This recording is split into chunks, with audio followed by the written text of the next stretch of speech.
for the first time, I'd be lying to you otherwise. I started to think that Juan Soto might, in fact, be pressing a little bit with that $765 million contract. All right. Pressing. Now, he doesn't look amazing. That's obvious. I think at some point he will. See, what's interesting about the Soto stuff here, like the chase for the contract, which is obviously in the rearview mirror at this point, is very different than justifying getting the contract, okay? So, like, when he was with the Yankees a year ago, or even with the Padres or the Nationals earlier, it was a bit of a different evaluation where you talk about what he does well. You kind of try to project and piece things together for what kind of contract he's going to get, which is interesting. But now when you get it and it's almost $800 million, now it's like there's a night-to-night expectation that he looks like the greatest baseball player of all time. And I think that the greatness of Juan Soto is going to be seen more in subtle ways. Don't get me wrong. He's going to have a player of the month, and he's going to have an OPS that's basically almost 1,000. But I don't know that he's going to provide the night-to-night fireworks that all the Met fans maybe thought that he would provide, because I think his greatness is more subtle. Right, but this is not who he is. Now, the thing that makes him so great, to your point, is that even when he is, quote-unquote, slumping, the Soto slump, he's still getting on base at a ridiculous high level in comparison to just your pedestrian average major leaguers. Mm-hmm. However, in comparison to Juan Soto, there's a reason you get paid the $765 million contract, and it's not just to draw walks, and even that is down. Right now, it's only 12 games, which is why we're not going nuts. Nobody's ripping him, saying he can't handle New York. He know some people be thinking that's what you're saying. Okay. I know that that's not what you're saying. Yeah, no, and I'm just saying that I am thinking, I think he's pressing. Mm-hmm. I think he's pressing a little bit. Now, maybe being on the road will relax him. Yep. He looked better in Houston than he did in New York. Mm-hmm. But why not press last year? Yeah, well, maybe he's trying to live up to the contract, to your point. That's what I said. Last year there was no pressing. Last year, I'm going to go out there and get my bag, and I'm going nuts. Now, all of a sudden, it's, okay, well, I got it. Now you have to, it's a different level of success. Juan Soto has had success his entire career chasing the big contract. Now he got the big contract. Can he handle that? I don't have any doubts that he will be able to handle it, but through 12 games, I don't know how else you could say it other than he's been disappointing, where every number is below his career average, every one. Now, it's not ripping him. It's just that maybe there is a little bit of, he's not a robot. Maybe he's feeling the pressure a little bit. He might be. I mean, listen, I think that when maybe a bigger picture, and obviously we will have to follow this all summer and spring, which we will, like if some of the sticks behind Pete Alonso don't start waking up, and there's no guarantee that they will, but if they don't, and then Pete eventually, listen, Pete's having an amazing year. I thought that Pete would get MVP votes. I stand by that. Pete's not hitting 330 this year. I hate to be a spoiler. So eventually when Pete cools off, if those other bats don't join the party, now there's a different scrutiny on Juan Soto, and that's going to be very interesting. But see, the Met fan, they wanted a great player. Check, you got him. All right, and that doesn't hurt that he was also a former Yankee great player. Check, you get the little zings and a great brother. I don't do that, but a lot of people are having fun with that, whatever. More importantly was the symbolism of being able to get a player of that magnitude from the Yankees. That's what I mean. And even more important than that was the fact that he's proven in New York. No doubt. That's not the main reason, but that's a byproduct of winning the Juan Soto bidding war as the Mets did. Here's what I find very interesting. All winter it was about Soto. And I get it. If I was a Mets fan, it would have been my main thing too. Soto, you got to get this. Cohen, get it done. Get Cohen, get him, take him, get him. You got him. But the big picture here is the 40-year itch without a championship that the Met fans try to scratch. And what I think is going to be very interesting in the evaluation of Juan Soto here in his prime, we're going to dissect the at-bats and the nightly, failures and great moments. But really, there's going to be no finality to the Juan Soto narrative until he either wins a championship or doesn't. Think about Alex Rodriguez before he won the championship in 2009. Now, Juan Soto does some things all time well. He ain't A-Rod. Now, A-Rod was also a cheat, but A-Rod was in the crosshairs of constant criticism, and this guy's banging 50-something bombs and winning multiple MVPs with the New York Yankees, playing third base and playing it very well. I think that the Juan Soto experience is going to be fascinating. I think he might be pressing a little bit, But at the end of the day, the numbers will be the numbers. They'll be there. Yeah, well, but I need him to be more impactful. So you could say that, well, the record's good. He's not going to be that. Well, I understand that. Right now, the biggest impact that Juan Soto has had is on Pete Alonso. Getting on base in front of Alonso, giving him opportunities, maybe having pitchers not challenge Soto as much, going after Alonso, and Alonso's making them pay, which is great. But Juan Soto was expected to do a lot more than this. He's even said it. He said, I'm going to take, I want to go out there. I'm going to be patient and not, expand my zone and take my walks, but I also want to do damage. He said that maybe a week ago, a week and a half ago, whatever it was. And it is just 12 games, so nobody's going nuts. But you better believe that Met fans expect more. And I'm not even talking about a championship yet. We'll get to that point down the road. We've been this way with Aaron Judge for years. I think we're at that point now. Where it's basically championship or bust for Aaron Judge. He's accomplished everything that he needs to in the regular season. Juan Soto's just getting his feet wet here with the Mets, where he plans to be here for the next 15 years. But come on, I want to see more impact here. Juan Soto needs to be doing more damage. I'm not trying to force the issue. I do think there have been opportunities for him. I do think Juan Soto is pressing. It's not the worst thing in the world. Hey, look, Mike Piazza struggled when he first got here, and Juan Soto's struggles are better than anybody else because he's going to get on base. But even that is down a little bit, and it's something that I thought about watching him over the course of the homestand, waiting for and expecting a big moment or two, especially with the power department. Yeah. And you're seeing singles from Soto, you're seeing walks, so he's all right, but I do think he's pressing. Do you think the fact that Alonso looks great is adding to his internal pressures and desires to be the man? I think it's a good question. Juan Soto was brought here to be the man. And right now, he's not. But he's helped make Pete the man. Understood. But the same way we knocked Pete last year, Pete had 34 home runs, 88 RBI, and I'm like, yeah, but he wasn't impactful at all. Well, it's the exact opposite. I'm saying get Soto so he could be the man. Well, they got Soto, and Pete is turned into the man. I think it's more important that Alonso's done what he's done long-term. They needed this. What would you rather have, Soto being Soto or Alonso hitting 229 with 1 home run and 4 RBIs? No, I'd rather you would take this. I'd rather it the way now because I wasn't sure Pete would ever get back to this. Too. So now he is, and I know Soto's going to come out of it. But how can you watch him and not think that, at least to one extent, he's pressing? He didn't start like this last year with the Yanks. Look at his numbers last year through the first 12 games. So we're all just like, well, it's Soto. And I almost feel like Met fans, myself included, making some excuses for him. Like, he's still, because him at his worst is still better than the average player getting on base. But this is nowhere near the player that the Mets signed Juan Soto to be. Okay, See, to me in baseball, I think the best way to identify pressure, self-imposed pressure, is whether or not you expand the zone. Because when you want to do damage, you grip the bat tighter, you swing harder, generally make less contact, and generally make the opposing pitcher's life a lot easier. I'm not really seeing that. I'm not seeing, so I don't know if it's pressure or if it's just, the up and down nature of baseball, or maybe the expectations were a bit high, or maybe a little bit of everything. I don't know if I'd use the word pressing, slightly below what I think Met fans thought they were getting. Yeah, I'll give you that. I don't know if he's pressing, though. I don't know. And to me, the biggest difference is with Beltran years ago or Piazza. I don't want to say that people doubted that they would ever come out of it, but there was much more doubt, at least in my mind. With Piazza, it took a while, and then it's like, what the hell's going on here? This is the guy you got. Look at what he did in L.A. He's not even close to that player.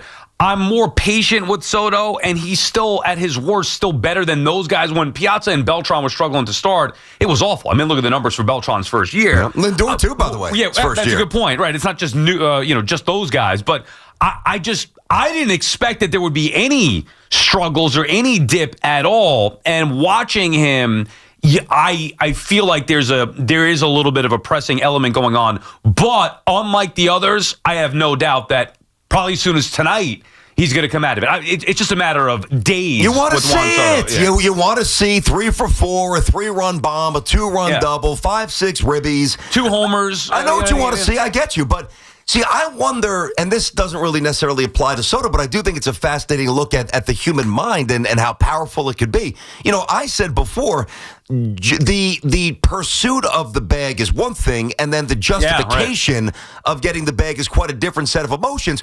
Like for you, whether it's a radio contract, whether it's a baseball player, what do you think would be more burdensome? Trying to get the money or trying to justify, I'm worth the money? I think it's the first part. Yeah, trying to once get I it, got right. the money, I know at least on some level I'm good. Right, but for him, I mean, maybe it's the opposite. He was great at the other part. You couldn't be better than he was at the other part. And now just a little element. Again, I don't see a player that's completely lost. I just see, in my mind at least, a player that's pressing a little bit to start his Mets career. All right, our friends at Town Fair Tire remind you that at Town Fair Tire, you always get the guaranteed lowest price on name brand tires from Connecticut to Maine. Nobody beats Town Fair Tire. Nobody. Lawrence is in Oklahoma City. What's up, Lawrence? Hey, guys. I have to disagree with you that he's pressing. Every time you go up to bat, you're not going to be able to mash one out. And these guys aren't pitching to Juan Soto like you pitched to Brett Beatty. You know what I mean? They're not giving him everything to hit. And most importantly, we're in first place right now. And every time he goes up to bat, I have a reason to believe that he could do something massive. And he's gonna run into him too. So I'm not worried about it. Mets are in first place. Well, but Lawrence, don't you think not being worried about it, which I agree with you, is different from is he pressing? There are two different things you just said there. I'm not worried about it. The Mets are fine. We're not talking about that. We're talking about Soto. I do not feel like he's pressing. So then, what's the issue? Why are all he's hitting 280? Yeah, he's hitting 280. There is no issue. What do you mean? There's no issue. All his numbers are down from his career average. All of them. It's like 40 at bats in, man. What are we doing? It's Juan Soto. Well, it's 40 at bats in. I get it, but I'm not even going to think about complaining about anything to do with him until he at least has 100 bats into this season. You know what I mean? But I don't know if it's a complaint. Lindor's not hitting. Lawrence, I'm not sure it's Lawrence. Pardon me, and thanks for the call. I'm not sure it's a complaint as much as it is a bit of an observation. Right.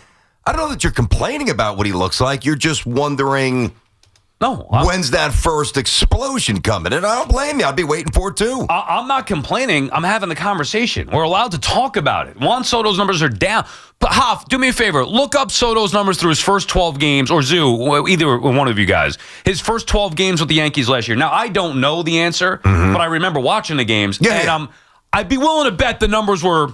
Well, he carried the Yankees in April when Judge was awful, Okay. and Volpe was good, Cabrera was good, pitching staff was great. But listen, this is one of the reasons, while Judge was finding his way, this is one of the reasons why it wasn't to diminish Juan Soto, it was to provide the proper context as to the player that he is, which obviously is amazing, and he's on a Hall of Fame trajectory. But there have been fluctuations in his career. Now, I don't look at 12-game sample as any sort of, foreshadow of one of these years where it's a fluctuation because, again, he's not hitting 220. He's hitting 280, and the OPS is pretty good. But, he's had a couple of years where it's like, okay, good, not amazing. I remember pointing out to Sal the other day, hey, listen, as good as Soto is, the last 3 years he's led baseball in three things: games played, runs scored, and walks, I think. So it's not like this is a guy who rolls out of bed and hits 330 like Wynn or Boggs or Carew, or bangs 50-plus bombs like Griffey or Judge every year. He's never been that guy. So if the expectation is that guy's not coming. He's actually, Zoo was just giving me the numbers here, actually the same amount of plate appearances last year with the Yankees to start, right? Zoo, you said 52 plate appearances for Juan Soto. So this year he is hitting 279. Last year for the first 12 games with the Yankees, 320? 357. Yeah, he was off to a good start. He was off to a good start. His OPS this year, Juan Soto, which is the thing that he does better than anybody else, 846. You know what it was last year through 12 games? 1.009. Okay, now an OPS of over. Now again, what was his OPS when the season ended? I know it was lower than 1,000. Yeah, not about that much. 970, 980. Yeah, something like that. I mean, probably. Well, I think it was about 980, right? Yeah, 989. All right, so 990. Okay. So he's at 920, 925 now. His on base right now, 404. On base last year at this time, 462. Yeah. 2 homers, 10 ribbies. All right, the power's similar. He's got 1 homer, 4 ribbies. Well, and not even similar. He had 6 more RBI through 12 games, which is a lot. 1 more homer. All right, that's similar. But the point is, this is not saying Juan Soto's going to have a bad year. I'm not worried about Juan Soto's future. All I'm saying is the way he started last year, his first year in New York with the Yankees, under the pressure of trying to get that big contract, he was mashing out the gate. This year, I feel like he's pressing a little bit to start. Those numbers are significant. I mean, I'd like to know what the other numbers were. I don't have those in front of Which me. ones do you want? Yeah, well, I like the Padres. What did he start when he went there? Like just as a little comp here.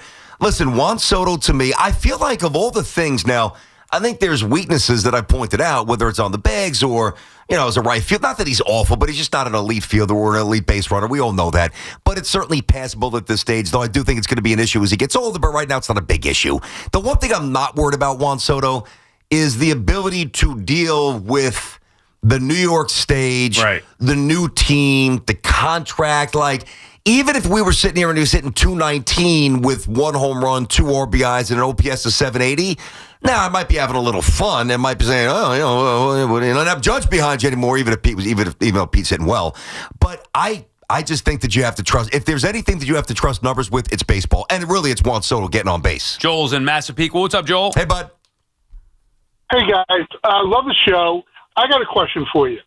Is there nothing else in sports that's going on that you guys start the show in such a negative vein by attacking Soto? I don't think it's not an attack. Holy cow. Joe, it's not an attack, Joe. Joel. Sure it is. Joel, if you go back and listen to the first words out of my mouth to start, it was even cushioning what I was going to say for babies like you. I'm trying to soften the blow for people like you that are so sensitive and hear what you want. Go back and listen to it again. I said, I don't want you to hear this the wrong way, but hey, Sal, can I ask you a question? Yeah, go ahead. Sal, can I ask you a question? Yeah. Did you ever play sports in your life? Yeah, but what's the difference? Okay. I don't think you have a clue. About what? I honestly really don't think you have about what you do and what you got on the show this morning. Yeah. There's the Masters. There's a lot going on. Joel, here's the thing. Joel, what do you do?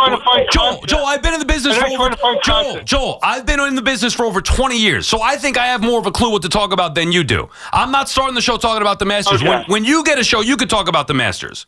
How about that? I don't need to have a show. Okay, but you're calling. Why don't you talk about Juan Soto? There's a lot going on.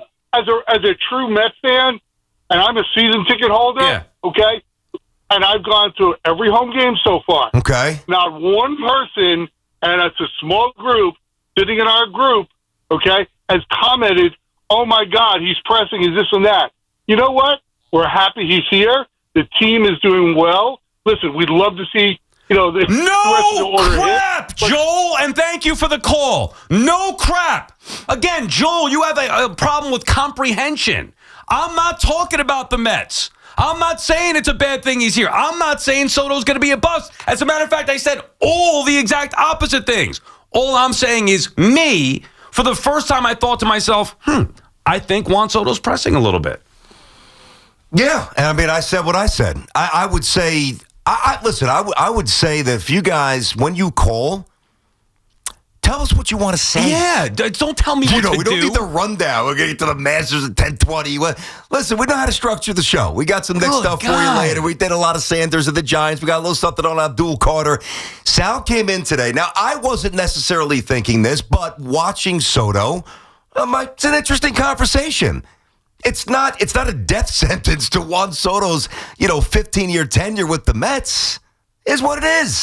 Why? And I don't understand why somebody would hear it that way. Why can't we have a conversation of it? Being negative would be coming on saying, "Oh, this guy Soto, I can't take it, BT. He can't hit any home runs. He's been awful to start. $765 million for this. Yeah, Mets signed the wrong guy. I could get a lot of guys that could do this for $765 million. Maybe you were right. Soto's not that good. That's not what we're saying. I'm allowed to have a conversation about it. One thing I won't tolerate, though, is you, Joel, saying that you think you know more about doing this than I do, because that's just idiocy. Call and don't make it about that. Call up and give your sports opinion. That's what we're here for. You don't like the conversation? Don't call. I don't know what you want me to tell you.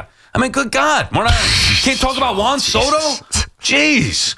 He's telling me. Joel's telling us. Oh, Joel, the Masters going on? Oh, wow. Yeah, wow. Retief Goosen really looked good. It was a while ago. Yeah, Retief? Okay. Yeah, who cares? I don't care about golf. It bores me to death, the Masters. Bores me to death.